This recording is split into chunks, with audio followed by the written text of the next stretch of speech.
glenohumeral joint. Glenohumeral joint, it is going to form between the, see, the glenoid fossa. This is the glenoid fossa of the scapula, glenoid fossa of the scapula, and head of the humerus, head of the humerus. The joint, the articulation between glenoid fossa of the scapula and head of the humerus is called the glenohumeral joint. Also called, common term, it is called as the shoulder joint. Shoulder joint. This is a synovial joint. It is a synovial joint, that is freely movable joint. In that synovial, it is a ball and socket variety. Ball and socket variety. Here, ball means head of the humerus. Socket means glenoid fossa. Ball and socket variety. It is a 3 degree of freedom joint. 3 degree of freedom.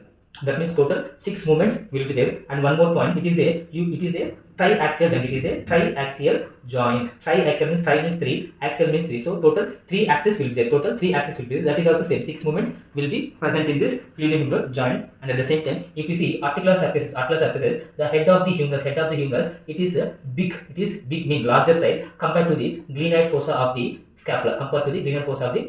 Here one special point is there. Okay. Suppose here this is our scapula, here I am drawing that scapula, okay, this is our scapula. So here humerus is going to articulate with the scapula, okay, it is clear. Here top of the scapula will be having here one bone. What is that bone? Clavicle bone. Medially it will articulate with the sternum. This is the sternoclavicular joint. Laterally it is going to articulate with the acromion of the scapula. So this is the acromioclavicular joint. So here the point is, whenever the movements are happening in the glenohumeral joint, here only the head of the humerus will move. Suppose if the head of the humerus is moving, if it is going to touch the either acromion or coracoid, this is coracoid process, this is acromion process. When the head of the humerus is moving, suppose if it is going to touch the acromion or coracoid process, what it means, here scapula will come into the action.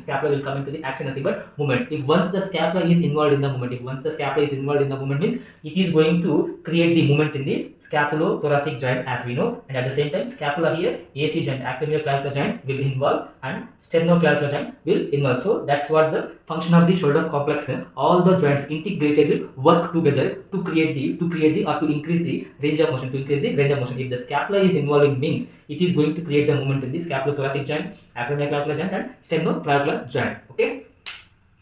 And one more point here, if you see the stability of the shoulder joint is less. Because of the less stability, the range of motion at the stability, that means mobility at the shoulder joint is more. That's what here the biggest advantage of the shoulder joint. Here the shoulder joint mobility is more compared to the stability. This is the reason here the stability is less here in the shoulder joint. Most of the dislocations we can see in the shoulder joint. We will not see most common dislocation in the hip joint, because hip joint is more stable joint. But here it is the more mobile joint. Mobility is more, so that's why stability is less. Because of the less stability, here the shoulder will go for injury or dislocation very fast compared to the other joints. Now we'll see the articular surface of the glenohumeral joint. First one, glenoid fossa. It is the part of the scapula bone, and it is the proximal articular surface. Suppose if we see here, this is our scapula. So glenoid fossa is the glenoid fossa is the part of the scapula bone, and it is the proximal articular surface. This is proximal, this is distal. This is the proximal articular surface of the glenohumeral joint. And one more point here, the orientation means like a position, orientation of the glenohumeral. Orientation of the glenoid fossa. It is the orientation of the glenoid fossa when the patient is in resting position. That means like standing. The orientation of the glenoid fossa will be upward plus downward. What it means? Suppose if we see scapula lateral, this is the glenoid fossa. This is the body of the scapula. This is coracoid. This is acromion. That means this is anterior. This is posterior. So here, imagine, suppose we are having here spine. Here we are having spine or body. Okay, this is the thoracic spine. This is the rib cage. So the orientation of this glenoid fossa, how it will be like? It is going to be like, this is the position of the scapula. In this position, if we observe clearly, the glenoid fossa is like almost like anterior. It is not straight. It will be like this. Fossa will be like this. So this is anterior and upward orientation of the glenoid fossa in resting position, if the patient is in resting position. And one more point about this glenoid fossa. The glenoid fossa, if we take glenoid fossa, suppose this is the glenoid fossa, I am taking glenoid fossa. So see here, this is glenoid fossa. If I am going to divide this glenoid fossa into 4 parts, see, first I am doing one sagittal plane. Okay, this is the sagittal plane. It is going to divide the fossa to right and left. If I am taking frontal plane, here it is going to divide this fossa into anterior and posterior portions, anterior and posterior portion. So here, what's the point means the length of the glenoid fossa is more than the width. The length is more than the width of the same glenoid fossa. Clear? That is the point. And this is about the head of the humerus. Head of the humerus is the distal articular surface for the glenohumeral joint. This is the head of the humerus. This is the distal articular surface for the glenohumeral joint. And one more, the size of the head of the humerus. Head of humerus is larger than the glenoid cavity, larger than the glenoid cavity. And one more, orientation of this head of the humerus. Usually it will be like medial, superior, downward. Medial, superior, posterior, not downward, posterior. So if you take orientation, it will be like medial orientation, superior orientation, and posterior orientation. See, medial, superior, and posterior. This is the orientation. The head of the humerus will be this orientation.